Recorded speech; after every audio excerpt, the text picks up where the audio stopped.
According to the United Nations Office on Drugs and Crime, about $2 trillion are laundered every year. This vast sum, hidden in shadowy financial corners, reveals the complex web of global money laundering.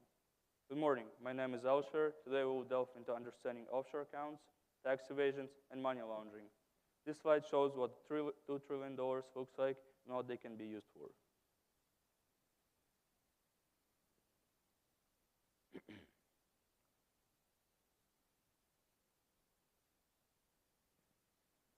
This research explores the complex world of offshore accounts, tax evasions, and money laundering from a legal perspective.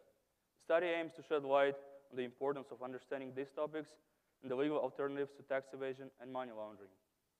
This research outlines the problem, background, significance, objectives, approach, methodology, and expected deliverables. Background. Growing up in a family with deep ties to finance, I've always been surrounded by discussing of taxes and financial planning. The ever-present issue of offshore accounts, tax evasion, and money laundering caught my attention. These topics have implications not only for the financial sector, but also for economies and societies worldwide. It is crucial to address these issues from a legal perspective.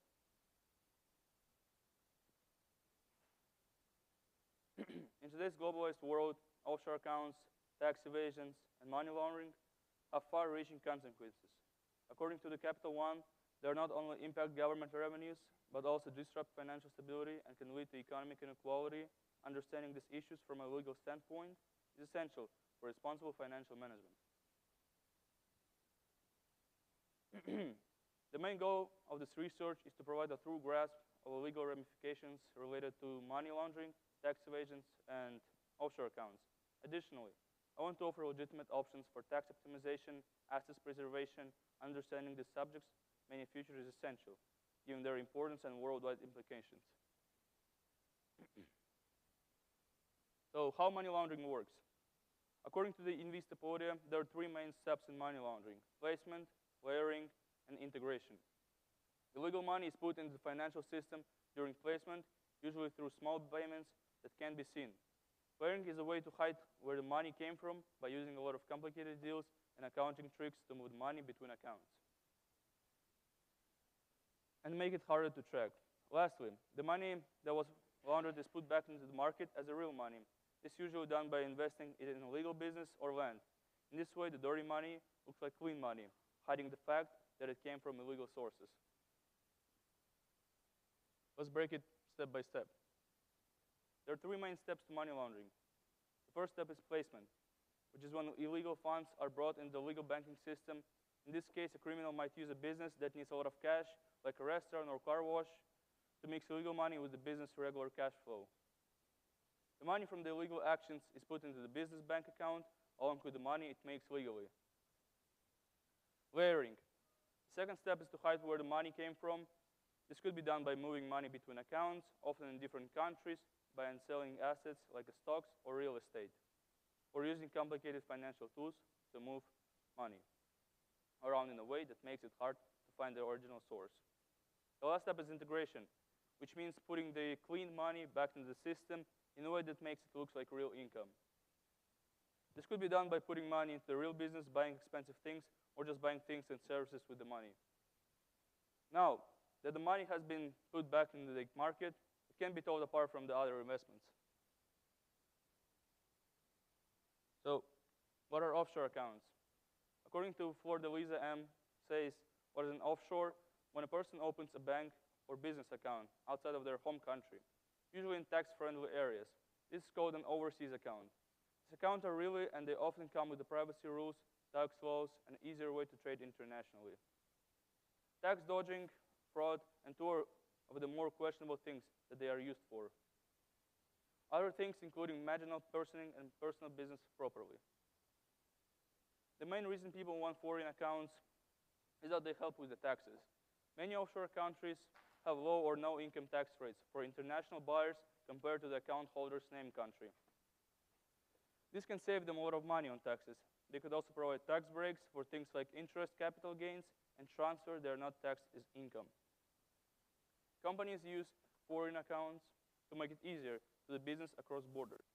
Having an account in a different country can be hub for activities that happen all over the world and can save you time and money needed to deal with the different currencies.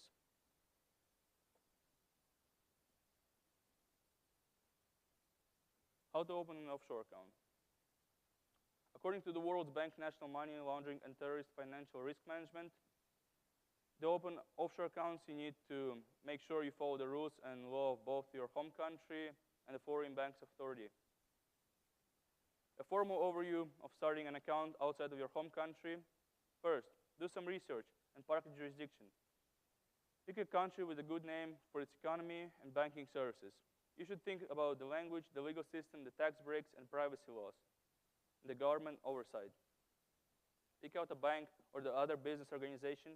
Find a company you can trust and has great protection, a good reputation, and the service you need.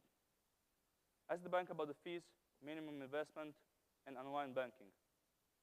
Third, know the law. Learn the rules and taxes of both the home country and the foreign country with this FATCA, Foreign Accounts Tax Compliance Act, for US residents, and CRS, Common Reporting Standards, for people of other countries are covered. 4, talk to a lawyer. Talk to a foreign tax and financial lawyer or tax expert. They can help you with the foreign accounts and give you specific advice. Get the paperwork you need. Usually you'll need a passport, proof of where you live, and bank references. To follow anti-money laundering rules, some places require you to show extra proof of where your money came from. 6, go through due diligence check. Bank will do know your customer, KYC. Process to make sure you're who you say you are and check your financial and financial past. People who are at high risk, like those who are publicly active, may need to do more research. 7, make a first deposit. Once your application is accepted, you need to meet the bank standards for first deposit. Follow your tax duties. If you need to tell tax authorities in your home country about the offshore accounts, also make sure you know the tax effects of having offshore accounts, such as paying income tax on it. 9, stay in line with the law. Check often to see if the laws in your home country and the foreign jurisdictions have changed. People in business can legally open and use overseas accounts for foreign businesses, assets protection, and estate planning, as long as they follow these steps that they are aware of rules. Now that we know that legal offshore accounts are, let's talk about how to keep illegal offshore accounts from happening. Prevention and detection. AML process is important in the financial industry and beyond to find, stop, and discourage people from handling illegal funds in the global economy. There are several things that institutions can do to stop money laundering. These 5 things give your 4 main AML measures more depth. KYC, know your customer. The first line of defense to accept the customer financial companies need to see proof of your identity. It involves using reliable and independent proof to prove a consumer identity, figuring out how they handle their money, and estimating their risk. People are asked for their names, date of birth, location, and ID numbers. During enhanced due diligence employment development, EDD, a full background check is done on people who are high risk. Suspicious activity reports, SARS. Banks and other financial institutions must tell financial intelligence teams like FinCEN, Financial Crimes Enforcement Network, and in the US, and about activities that seem fishy. This institution is safe from liability thanks to their secret files. This method tells the police about actions that might be illegal without telling them who did them. 3, transaction monitoring system. These high-tech tools look like a transaction data to find patterns of money laundering, like moving large amounts of money quickly, doing a lot of transactions that don't need to be reported, or doing transactions with high-risk countries. The program uses rules, statistics, and machine learning to find things. These kinds of systems show transactions which institutions check by hand to see if they have a good reason to need to send a SAR. 4, international teamwork. Laundering money is a problem all over the world that needs to teamwork between countries. Law enforcement and cross-border organizations share information to find and stop payments that aren't legal. International organizations such as Financial Task Force, FATF, set global norms and push for successful legal, regulatory, and operational measures. This makes it easier for people to work together. AML systems also have the following important parts: currency transactions report, TTRS. They are needed for deals above a certain amount and help find and examine financial fraud. Compliance program, AML compliance program, are tailored to the type of size of business they are used in and include internal rules, processes, and controls, such as compliance officer. AML training program makes sure that all employees know the law and what they need to do to find and stop people from moving money. Keeping through records of deals and customer is required by law and makes it easier to look into things and happening in the past. Since there are different ways to hide money, following these AML rules and harden requires constant work. To stay ahead of trends in financial crime, bank needs keep their anti-money laundering AML policy and methods up to date. I briefly spoke with Mr. Timur Suleimanov, chairman of the National Bank of Kazakhstan and former minister of the national economy. He supported strict AML measures. Respected financial expert Mr. Suleimanov supported the attitude his words demonstrate how money laundering and tax fraud harm society, economy, and morality. Mr. Suleimanov's depiction of these illegal actions is parasites infecting the financial system, highlights the economic impact and ethical violations. Money laundering and tax evading allow the affluent to become richer, while most people follow the law. Violating fairness and justice, the decline in banking and government trust is vital for economic growth and security. Criminals may obtain short-term financial benefits, but the long-term implications might include country instability and worldwide financial corruptions. It levels the playing field so honest individuals and business lose while crooks thrive. Desired outcomes and impact. The main goal of the study right now is to give us an official legal way to understand offshore accounts and the risks they come with them by giving practical replies. I hope to raise knowledge and promote good money habits. Part of the medium-term goal is to keep an eye on how the suggested solutions are put into action and see how they affect protecting assets and the lowering taxes. This iterative method will let course change and improvements be made based on the feedback from a real world. Understanding and tackling the issue presented by offshore accounts, tax evasion, and money laundering becomes essential in a world where financial dynamics are changing quickly. By guiding effort toward moral and legitimate financial practices, this study serves as a lighthouse for development of a more open and reliable global financial ecosystem. Thank you for your time. All sources are available upon request.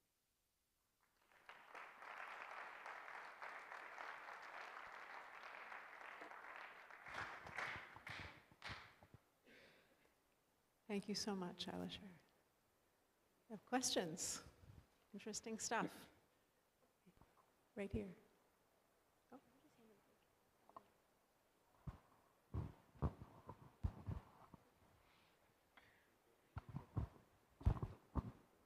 Which country is like the easiest one to have offshores in?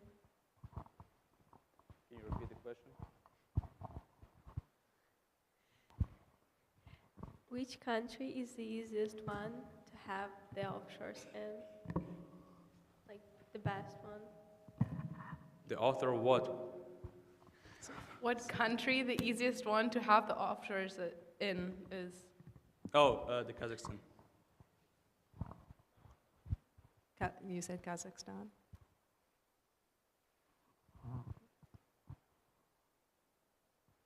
Can you say a little more about that, Alisher?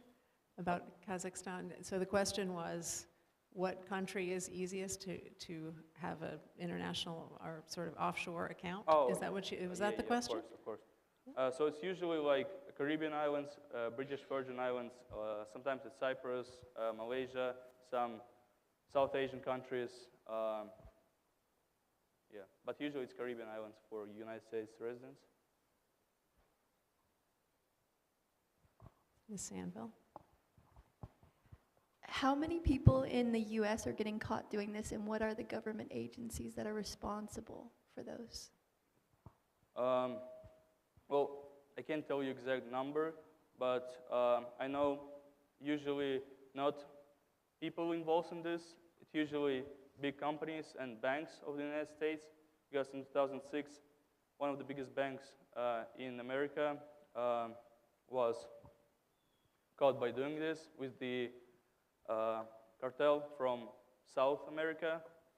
And but as I know, in the United States, it's not punishable in a big deal, because in 2006 the bank got like only 2% of the revenue punishment. That is literally nothing, but they laundered almost $850 billion in cash that time. Yeah.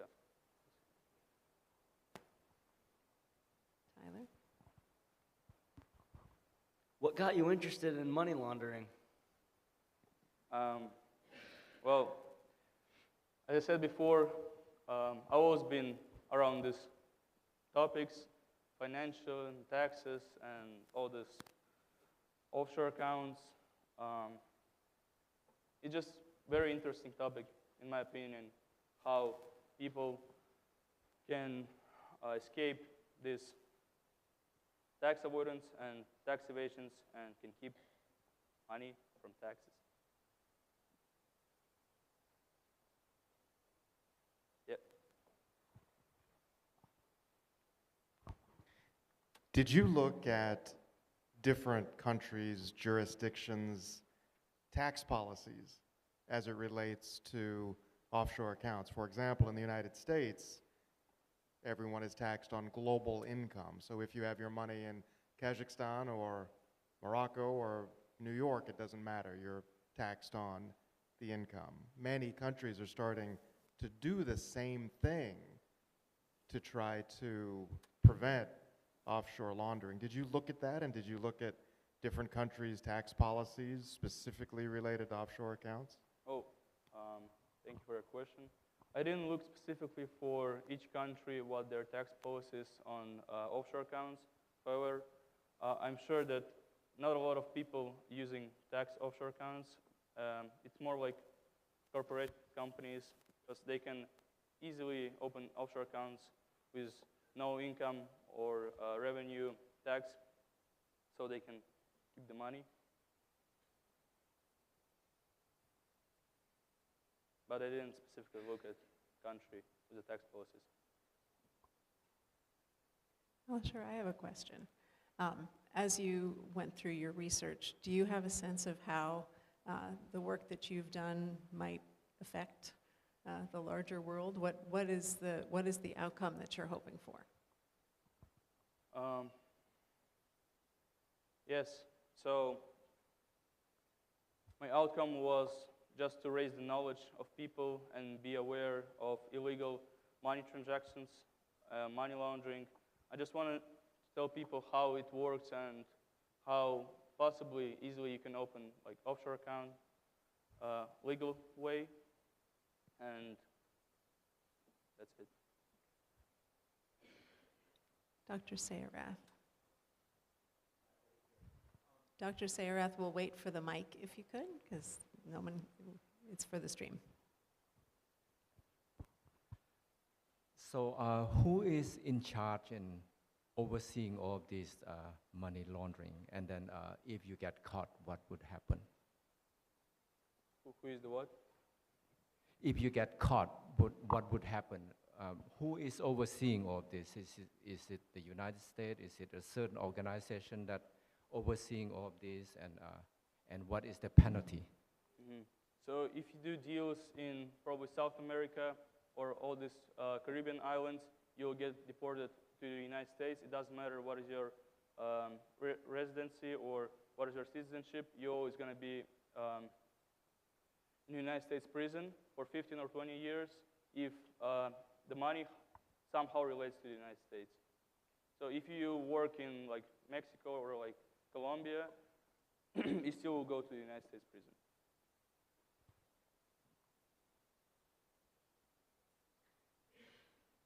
Other questions for Alisher? Thank you so much, Alisher. Well done.